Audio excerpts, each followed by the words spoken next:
여러분 로마서 12장 2절 말씀에 이와 같이 말씀하셨어요. 너희는 이 세대를 본받지 말고 너의 마음을 새롭게 하여 변화를 받아 따라해 봅시다. 하나님의 선하시고 기뻐하시고 온전하신 뜻이 무엇인지 분별하라. 아멘. 오늘 이 말씀을 여러분 좀 마음에 새기고 함께 말씀의 은혜를 누리기를 원합니다. 오늘 본문 말씀을 보면 예수님께서 이 세대는 무엇에 비유할꼬 라고 말씀하시죠. 예수님의 마음으로 이 세대를 바라보시고 이 세대를 비유로 통하여서 말씀하신 겁니다. 장터에서 아이들이 노는데 아이들이 피리를 부는데도 춤을 추지가 않는 세대, 그것이 바로 이 세대다. 그리고 애통하며 슬퍼하는데 함께 울지 않는 그런 세대다 하고 이렇게 말씀하고 있어요. 피리를 불었다는 것은 혼인잔치와 같은 기쁜 일이 있는데 거기에서 너희들이 함께 기뻐하지 않는구나 라는 그런 뜻이고요. 그리고 애통해야 하는데 너희들이 함께 울지 않는다라는 것은 장례와 같은 그런 슬픈 일들이 있는데 너희들이 함께 슬퍼하지 않는구나. 이 세대가 이와 같다라고 말씀한 거예요. 근데 예수님께서 이렇게 비유하신 것은 세례 요한과 예수님께서 행하신 그 사역 가운데서 이스라엘 백성들 가운데 외쳐지고 선포되었던 그 말씀에 너희들이 아무런 반응이 없구나 라는 그런 뜻입니다. 오히려 말씀을 보니까 세례 요한이 와서 너희에게 슬퍼하고 애통하였지만 너희가 울지 아니하고 오히려 세례 요한을 귀신 들린 사람이라 여기고 그렇게 치부하고 있구나. 그리고 예수님께서 오셔서 피리 곧 구원의 기쁜 소식을 너희에게 외쳤지만 너희들은 함께 즐거워하지 아니하고 오히려 예수님을 세리와 죄인들처럼 여기는구나. 세리와 죄인들이라면 그때 당시 이스라엘 백성들이 멸시하고 경멸했던 그러한 사람들을 가리키는 거예요. 곧 세례 요한은 귀신 들린 사람처럼 여김받았고 예수님은 그때 당시 멸시와 경멸의 대상이 되었다는 말씀입니다. 지금 이 세대가 이와 같구나 하고 말씀하신 거예요. 예수님께서 이 세대를 비유로 말씀하신 것은 비단 예수님이 계셨던 그 시대만을 꼬집어서 말씀하신 것은 아닙니다. 예수님의 말씀은 주님 다시 오시는 그 날까지 우리가 마음 가운데 새겨야 할 말씀이고 그 말씀을 통하여서 이 세대를 바라보는 아버지의 시선을 우리가 가져야 한다는 것이죠. 그렇다면 이 말씀 가운데서 우리가 마음 가운데 새기고 깊이 생각해야 할 것이 무엇이냐면 왜 그때 당시 이스라엘 백성들은 세례 요한의 그 외침 가운데서도 세례 요한을 마치 귀신 들린 사람처럼 여겼을까? 왜 그때 당시 이스라엘 백성들은 예수님의 그 구원의 기쁜 소식들을 듣고 마치 세리와 죄인들처럼 여겼을까 하는 것입니다. 그와 같은 이스라엘 백성들의 반응들이 지금 이 시대에 동일하게 자리 잡고 있고 우리 믿음의 사람들이 그런 시대를 살아가고 있다는 경각심을 결코 잊어서는 안 되는 것입니다. 가장 먼저 이스라엘 백성들이 세례 요한의 외침과 예수 그리스도의 그 구원의 기쁜 소식이 선포되었음에도 불구하고 그들이 귀 기울이지 않고 외면했던 그 첫 번째 이유는 그들의 그릇된 의식 때문입니다. 그들의 그릇된 의식이라는 것은 무엇이냐면 이스라엘 백성들은 그릇된 자부심을 가지고 있었는데 그것이 뭐냐면 우리는 선민이다라는 의식이었어요. 선민은 무엇이냐면 선택받은 민족이라는 뜻입니다. 우리는 하나님께 선택받은 민족이기 때문에 오직 구원은, 여호와의 구원은 하나님의 택한 백성인 우리에게만 주어지는 특권이다라는 그런 헛된 확신을 그들이 가지고 있었다는 말씀입니다. 그들의 생각대로라면 이스라엘 백성, 곧 아브라함의 후손들만이 여호와의 구원을 누릴 수 있는 특권이 있었다고 한다면 아브라함의 후손들 가운데 단 한 사람도 그 구원의 은혜 가운데 벗어난 사람은 없어야 합니다. 그런데 우리가 구약의 말씀을 꼼꼼하게 살펴보면 얼마나 많은 아브라함의 후손들이 여호와의 징계와 진노와 심판 가운데 있었는가 하는 것들을 어렵지 않게 발견할 수 있다는 것이죠. 몇 가지 예를 들어보면 이스라엘 백성이 애굽에서 나와 광야길을 행할 때 모세를 대적하고 하나님을 시험하여 당을 지었던 고라와 그 무리들을 하나님께서 어떻게 심판하셨습니까? 땅이 그 입을 벌려 그들을 산채로 삼키게 하셨습니다. 모세가 40일 동안 시내산에 올라가 하나님의 말씀을 받는 그때에 이스라엘 백성들이 광야에서 행하였던 것은 금으로 송아지를 만들어 놓고 이것이 우리를 애굽에서 인도하여 낸 하나님이라 하여 그 금송아지를 섬겼어요. 그로 말미암아 여호와의 진노로 인하여서 광야에서 죽임을 당한 사람의 그 숫자를 헤아릴 수가 없다는 것이죠. 뿐만 아니라 바알보올의 일로 인하여서 이스라엘 백성들 가운데 전염병이 돌고 그 전염병으로 인하여서 목숨을 잃은 자가 수만 명에 이르렀습니다. 이와 같이 이스라엘 백성들이 그들이 가지고 있었던 헛된 그 선민 의식이라면 이러한 일들은 일어나지 않았어야 합니다. 그들은 모두가 다 구원을 받은 사람들이 되어야 했어요. 하지만 그러한 일련의 일들을 우리가 돌이켜보면 그들이 가지고 있는 이 선민의식이라는 것이 얼마나 헛된 것인가 하는 것들을 우리가 쉽게 깨달아 알 수 있습니다. 심지어는 예수님께서 택하신 사도들 그리고 초대 교인들조차도 이러한 선민의식 가운데서 일부분 벗어나지 못하였다 하는 것들을 우리가 알 수 있는 부분이 예루살렘 공회 가운데서 베드로의 말 가운데서 우리가 발견할 수 있어요. 특별히 이스라엘 백성들이 오순절 성령 강림 후에 그의 제자들과 사도들이 복음을 증거했던 그러한 복음의 발자취를 돌이켜보면 그들은 각국에 흩어져 있던 디아스포라 유대인들, 그 유대인들에게만 복음이 증거되었다는 것을 쉽게 발견할 수 있습니다. 왜 그렇습니까? 바로 이 선민의식 가운데 아직도 사로잡혀 있었기 때문입니다. 그런데 그러한 선민의식, 우리만 하나님께 택함 받은 민족이요 아브라함의 후손들만 여호와의 구원의 은혜를 누릴 수 있다라고 생각했던 그릇된 선민의식을 완전히 깨부셨던 일이 무엇이었냐면 바로 고넬료를 통한 하나님의 뜻이 나타날 때였습니다. 고넬료는 이방인이었고 하나님의 말씀을 베드로를 통하여 드렸을 때 그곳에 성령의 임재를 그들은 바라보았고 베드로는 이를 예루살렘 공회에 알렸어요. 그때서야 사도들과 여러 제자들이 하나님께서 우리에게 구원받은 백성에게 준 선물을 그들에게도 주셨다 하여 여호와의 구원이 이방인에게도 이르렀다 하는 것들을 그들로 스스로 고백하게 하셨다는 것입니다. 여러분, 하나님께서 이스라엘 백성을 택하신 것은 그들만 구원하시기 위한 특별한 선택이 아니었습니다.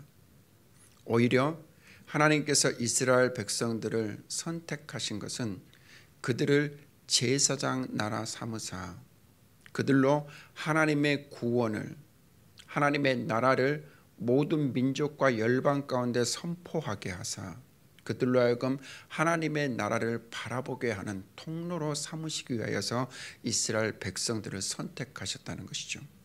그런데 그랬던 선민의식에 사로잡히다 보니까 우리만 구원받아야 하는데, 우리만 구원받은 특권을 누리고 있는데 회개하는 자마다 여호와의 하나님의 나라에 이르게 되고, 그리고 예수 그리스도의 이름을 믿는 자마다 주의 구원에 이른다는 세례 요한의 외침과 예수님의 그 선포는 그들에게는 그저 하늘에 외치는 메아리고 울리는 꽹과리로밖에 들릴 수밖에 없었다는 것입니다. 여러분, 그런데 이 시대를 살아가면서 그러한 마음들이 이 시대의 편만에 있다는 것을 우리는 부정할 수가 없습니다. 그것은 무엇이냐면 어떤 순간부터인가 우리의 마음 가운데 스스로 판단하고 결정하는 그러한 못된 습관들이 생겨났다는 거예요. 우리가 바라볼 때 하나님께서 구원하실 만한 백성, 하나님의 구원에서 멀어진 사람들을 우리 스스로 판단하고 평가하는 그러한 버릇들, 습관들이 우리 안에 생겨났다는 것입니다. 나와 좀 좋지 않은 관계 가운데 있는 사람들, 내가 바라보기에 그를 잘 알지 못하지만 겉으로 풍겨나는 그런 모습들이 전혀 구원을 받을 만한 그런 사람들이 아닌 것 같은 판단들입니다. 그러다 보니까 우리 스스로 포기해버린 사람들이 너무 많아요. 때로는 남편을 포기하고, 때로는 아내를 포기하고, 때로는 자녀를 포기하고, 때로는 일가 친척을 포기합니다. 나에게 못되게 하는 이웃들을 포기해버립니다. 그리고 나와 일면식이 있는 사람이라 할지라도 그들의 삶을 보니까 전혀 구원을 받을 만한 삶 가운데 있지 않다고 스스로 판단하고 평가해버리는 것입니다. 그러나 하나님의 구원은 모든 민족과 열방 가운데 있다는 것을 저와 여러분들이 잊지 않기를 원합니다. 주께서 창세전에 예비하사 택하신 자들은 어느 누구도 알지 못합니다. 다만 우리에게 주어진 명령과 우리에게 하나님께서 원하시는 삶은 너를 구원한 것과 같이 네가 복음과 믿음으로 말미암아 구원을 받은 것과 같이 네 스스로 판단하고 평가하고 결정지어서 행동하는 것이 아니라 모든 사람에게 구원의 기쁜 소식을 전하고 그들의 죄를 이야기하고 그들로 하나님의 나라를 바라보게 하여 구원에 이르도록 하는 것과 그리고 하나님의 나라를 소망하도록 하는 것, 그것이 저와 여러분들에게 주어진 명령이고 우리는 단지 그 말씀에 순종해야 할 자들이라는 것을 여러분 반드시 잊지 않기를 주님의 이름으로 축복합니다. 우리가 하나님의 은혜로 말미암아 구원을 받았습니다.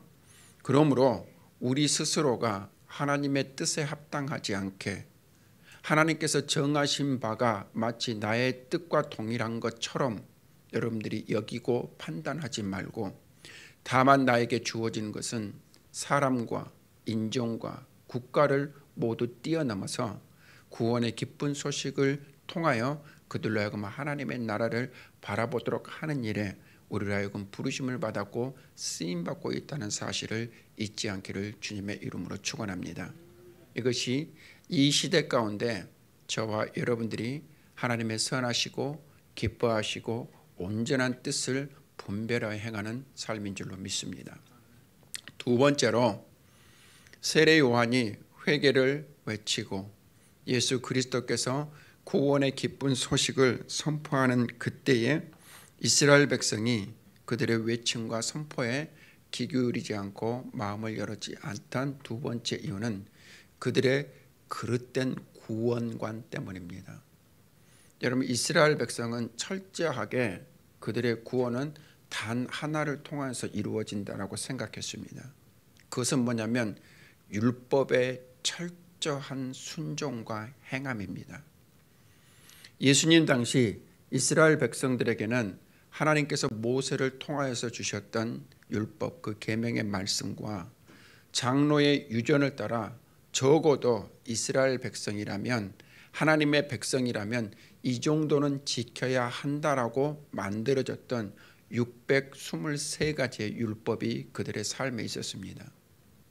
그 율법을 철저히 지키면 우리는 구원받을 수 있다라는 생각이 유대인들의 일반적인 구원관이었어요. 이것이 바로 행위 구원이라 합니다.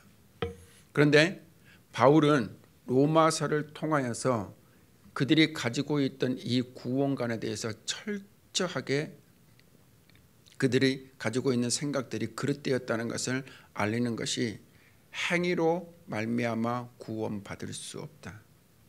행위로는 결코 구원받을 수 없다는 것을 강조합니다.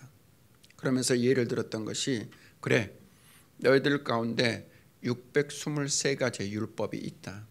그 율법을 다 지켜 행한다면 구원을 받는다고 했는데 너희들이 정말 그 모든 율법을 다 지켜 행하고 있느냐? 그럴 수 없다는 것이죠. 너희들이 622가지의 율법을 다 지켰다 할지라도 단 하나의 율법을 지키지 않았다면 그것은 율법을 범하는 것이 되어서 너희에게 구원이 이르지 않는 것 아니냐. 그 질문에 어느 누구도 당당하게 나는 아니라 대답할 사람이 없다는 것입니다. 여러분 베드로가 무엇이라고 말합니까? 이 율법은 우리 조상들도 매지 못했던 멍에고 이것은 우리 조상들도 다 지키지 못했다는 거다는 것이죠. 우리들도 매지 못했던 멍에인데 어떻게 이 멍에를 이방의 형제들에게 지울 수 있겠느냐라고 말하는 거예요. 곧 그들이 알고 있는 철저한 율법 준수를 통한 그 구원관을 가지고 있다면 어느 누구도 그 구원의 기준에 이를 수 없다는 것입니다. 실은 이것은 너무나도 당연한 것이었어요. 여러분 사람이 하나님의 어떤 기준에 합당한 삶을 살 수 있겠습니까? 하나님께서 어떠한 자격 조건을 구원을 받는다는데 정해두셨다면 그 자격 조건에 이르는 사람이 누가 있겠냐는 것입니다. 그런데 이스라엘 백성은 그 율법 준수라는 그 한 가지의 사실을 그들의 구원관으로 삼고 마치 그것이 구원에 이르는 유일한 자격 조건인 것처럼 생각했다는 것입니다. 여러분 구원은 결코 자격 조건이 아닙니다. 무엇인가를 갖추어야만 이룰 수 있는 것이 구원이 아니라는 말씀이에요. 구원은 철저하게 하나님의 은혜입니다. 부족한 나를, 자격 없는 나를, 죄인인 나를 하나님께서 그저 사랑하셔서 은혜로 구원하여 주신 것, 그것이 저와 여러분들이 누리고 있는 구원의 은혜라는 말씀이에요. 근데 어느 한순간 이 세대를 돌아보면 이 자격 조건을 갖추고자 하는 삶들이 얼마나 많은지 몰라요. 여러분 우리가 한 가지 예를 들어 봅시다. 여러분 왜 예배하십니까? 여러분 왜 기도하십니까? 왜 하나님의 이름을 찬양합니까? 왜 감사합니까? 왜 하나님께서 주신 그 아름다운 열매들을 구별하여 하나님께 기쁨과 감사함과 자원함으로 예물을 드립니까? 그것이 우리가 하나님의 백성으로서 마땅히 행해야 될 그런 자격으로 여기셨습니까? 어떠한 한 가지의 조건으로 여기셨습니까? 그것은 하나님의 기뻐하시고 선하시고 온전하신 뜻을 분별해 행하는 것이 아닙니다. 우리가 예배하는 것은 자격을 갖추기 위함이 아닙니다. 우리가 기도하는 것은 조건을 충족시키기 위함이 아닙니다. 하나님께서 우리에게 주신 아름다운 열매들을 구별하여 드리는 것, 그것은 하나님의 마음에 우리가 드는 자가 되도록 하기 위함이 또 아니라는 말씀이에요. 우리가 예배함과 기도함과 찬양함과 그리고 하나님 앞에 아름다운 예물을 구별해 드리는 이 모든 것은 하나님께서 나를 은혜로 구원하여 주신 것에 대한 감사입니다. 하나님께서 은혜로 나를 구원하여 주신 것에 대한 믿음의 고백입니다. 신앙의 고백입니다. 어떤 자격을 갖추기 위한 우리의 행위가 아닌 자원하는 심령, 감사하는 심령, 주를 경외하는 심령으로 기뻐하며 주 앞에 나오는 것, 그것이 우리의 예배의 삶이고 기도의 삶이고 찬양의 삶이고 예물의 삶이 되어야 한다는 것입니다. 얼마나 많은 사람들이 이와 같은 그런 헛된 생각에 사로잡혀 있는지 몰라요. 그러나 지금 이 자리에 있는 저와 여러분들, 그리고 세종원일교회 사랑하는 성도들은 오직 여호와의 구원이 은혜로 말미암아 우리에게 주어졌음을 믿음으로 고백하고 기쁨과 감사와 자원함으로 하나님 앞에 나와 예배하고 기도하고 찬양하고 주 앞에 여러분들의 삶을 헌신하며 충성된 삶을 살아가는 복이 있기를 주님의 이름으로 축원합니다. 이스라엘 백성들은 그러한 모든 구원의 은혜로 여기지 못하고 어떠한 자격 조건으로 여겼기 때문에 세례 요한의 그 외침과 예수 그리스도의 그 구원의 기쁜 소식에 귀를 기울이지 못했던 겁니다. 세 번째로 세례 요한의 그 외침과 예수 그리스도의 그 구원의 기쁜 소식이 선포되었음에도 그들이 반응하지 못했던 것은 그들의 그릇된 메시아에 관한 오해 때문입니다. 여러분, 이스라엘 백성들이 가지고 있었던 메시아는 다윗의 시대와 같은, 솔로몬의 시대와 같은 강성대국을 이루는 것이었습니다. 강성대국을 이루어서 그들을 압제하고 있는 나라들로부터, 정치적, 군사적 그 압제로부터 자기들을 자유케 하는 것입니다. 그리고 강성대국이 되어서 나라와 민족들을 강력한 권세를 가지고 다스리는 그런 꿈을 꾸고 있었어요. 그러한 왕을 꿈꾸고 있었던 겁니다. 그러한 리더를 꿈꾸고 있습니다.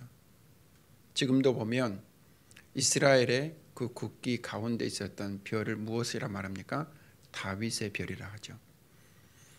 아직도 그 나라 국기에 다윗의 별을 심어둔 이유는 다윗의 시대와 같은 강성대국을 이루자는 그러한 마음에서 아직도 벗어나지 못하고 있었기 때문입니다.